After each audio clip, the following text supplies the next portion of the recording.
Allahu Azza wa Jall e veçoj e nderoj gruan me mboles. Para tonë të Said ibn Musayyib, nuk ka ibadet që më së shumë të gruaja dhe femra afrohet e Allahu Azza wa Jall se sa mbolesa. Në veçantë të sotit vëllezër të ndershëm, mbolesa vëllezër të ndershëm a xhihad i gruas. Gruaja e cila është mbuluar dhe që ndëron dhe nrun deri në saj, a që reziston ndaj gjithë lëvizjeve që tentojnë të rënojnë këtë simbol të madh të dashur tek Allahu Azza wa Jall. Para të Allahu Azza wa Jall na paralajmërojnë Kurani Kerim se kjo është ajo e cila do të ndodhe nga sfidat më të mëdha të njerëzimit në epokën në veçanti të akhiris zamanit. Po përpiqen që njerëzit që t'i lakuritsojnë vëllezër të ndershëm. Për këtë arsye Allahu Azza wa Jall thot në Kurani Kerim: Ja bani Adem, la yaftinannakum ash-shaytanu kama akhraja abawaykum min al-jannati yanzi'u anhuma libasahuma liyuriyahuma sawatihima. O bita Ademit, keni kujdes, mos bini dhe ju viktim si që ra Ademi a.s. i mashtrimeve dhe manipulimeve të shejtanit, ku Allahu Azza wa Jall na përcakton, na tregon Allahu Azza wa Jall se si Ademi a.s. o mashtru prej shejtanin, nga se Ademi a.s.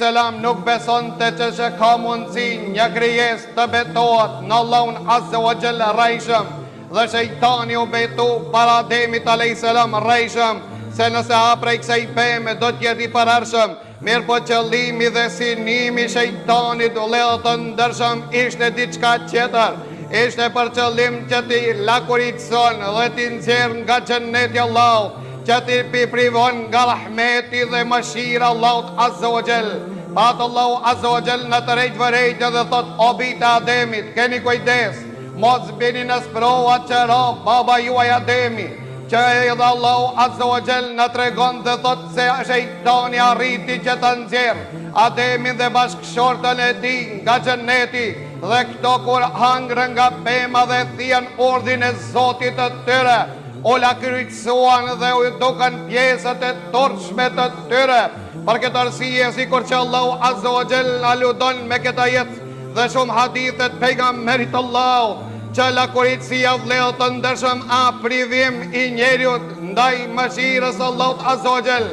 Pra Allahu e privon njeriun nga mëshira Allahut, po njëkohësisht e privon gjithashtu nga xheneti Allahut, nga se thot pejgamberi sallallahu alaihi wasallam se gratë vëllezër të ndershëm i tregon cilët janë më të mira, më të devotshme, janë i përshkruan pejgamberi Allahut në hadith, pastaj vazhdon hadithi pejgamberit Allahut.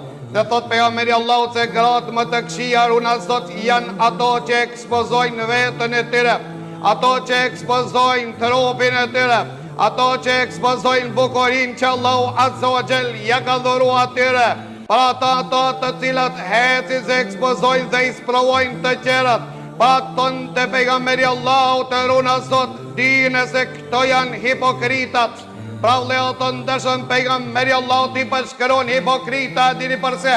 Për shkak se në pamjen e saj duket se ajo është e lumtur, nga sa brendësinë e saj që rënohet zemra dhe shpirti i saj. Thonte Ibn Qayyim nuk e kanë nënvlerësu gruan më shumë se ata të cilët i kanë dashur në trupin e saj edhe e kanë rënu shpirtin e saj. Edhe njerë po e përsërit, thonte Ibn Qayyim nuk e ka nënvlerësuan dhe nuk e ka përbuzën dhe nuk e ka nënçmu femrën më shumë se ata të cilët garojnë dhe tentojnë që të përfitojnë nga trupi i saj, ndërsa ja rënojnë shpirtin e saj. Pra vëllezër të ndershëm, a nuk janë ata të cilët i lakuritsojnë femrat dhe ata të cilët tentojnë që të lakuritsojnë femrat, janë ata që të lakmojnë që t'i ekspozojnë femrat, nga se kjo i përngjet si që përshkruan një njeri.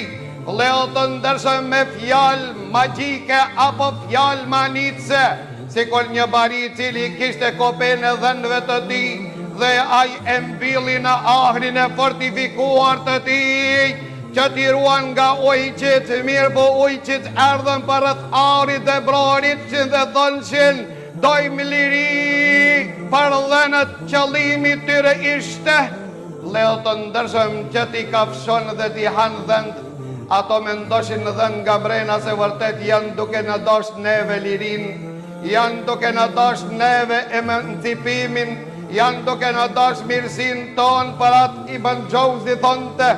Ibn Jauzi thonte se gruja pa mboles, si kurse shtëpia pa derë.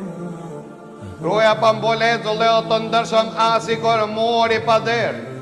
Fortifikimi i grave është mbolesa e tyre. Dhe kjo ndër pej anës Allahut Azza wa Jall. Dhe kjo është ibadeti çmuar tek Allahu Azza wa Jall. Është përpjekje dhe xhihad që Leo të ndërshëm në kohën veçanti kur nuk praktikohet mbolesa. Ajo grua është e cila reziston me mbolesën e saj dhe sfidon të gjithë projektet e armiqve të Allahut Azza wa Jall. E në veçanti projektet e shejtanit të dështojnë racën e qëndërimit të saj, pra imani dhe besimi ngolitur i saj, e ka sfidu të gjithë komplotet që ja bojnë femrës vlezët të ndërshëm në emën të emancipimit apo në emën të përparimit. Për këtë arsye Allahu Azza wa Jall e përshkruan mbolesën se është gjithashtu zbukurim për femrën. Pra Leo të ndërshëm, pra të Allahu Azza wa Jall e përshkruan në ajetet Kurani Kerimit që thot dhalike edna e yorafne fela yu'dhain, cilat janë femrat të cilat më së pakti ngacmohen, janë femrat e mbuluar, cilat janë më të fortifikuara. Thot kjo është shenja mbolesës, tregon sinqeritetin dhe pastërtinë dhe qiltërsinë e shpirtit të tyre. Dëshmi Kurani Kerimit që ato që mbojnë mboles kanë shpirt të pastër, a nuk ke dëshirë të jesh nga ato?